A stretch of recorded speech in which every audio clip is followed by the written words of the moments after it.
Let's talk about love, because I think that comes out of this naturally. Yeah. And as Jillian understands what true love looks like, and that unfolds throughout the book, when did you realize what true love looks like?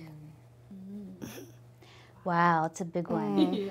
I think true love for me was shown by my dad, my earthly father. I had gone through a very prodigal season, many years, trying to find myself. And it's tough when you're like a missionary kid and you're going to church, but you're trying to find your way. And so you make really bad decisions. And I call those the prodigal years.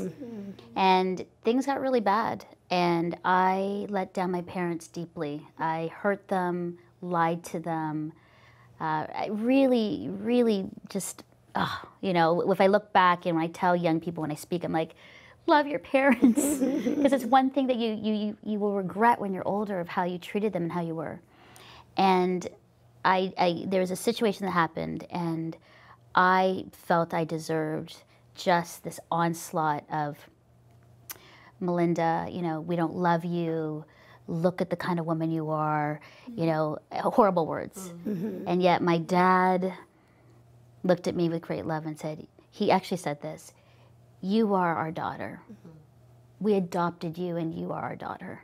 And we love you and you're forgiven and we will never talk about this again. Because as we see you, even though we know what you've done, and even though you broke our hearts and you broke our trust, we love you.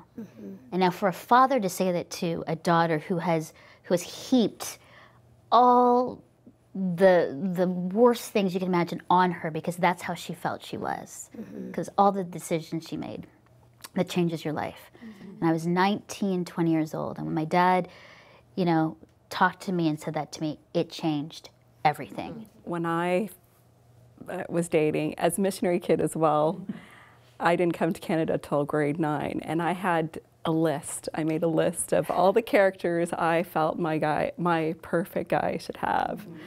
And a lot of those got scratched off, you know, like the really, really good looking. And, you know, I started realizing character had a lot more to do with it. And my husband would not have fit the first list, but he's definitely the better person. But what I learned through marriage was that the real love was from God. That if your true love is only, you know, if your version of true love is only in your spouse, you are going to wreck that marriage. Yeah, definitely. Your true love has to be God first. And I like that that shows up in the book here, because Jillian gets to God first. And gets strengthened in God first, grows a relationship with Him first, before potentially other things. Nicely done. Nice. Wow. They'll give it away. But that's the way it is with real marriage, right? Is that you have to have that relationship with God, because your spouse can't be everything that you need.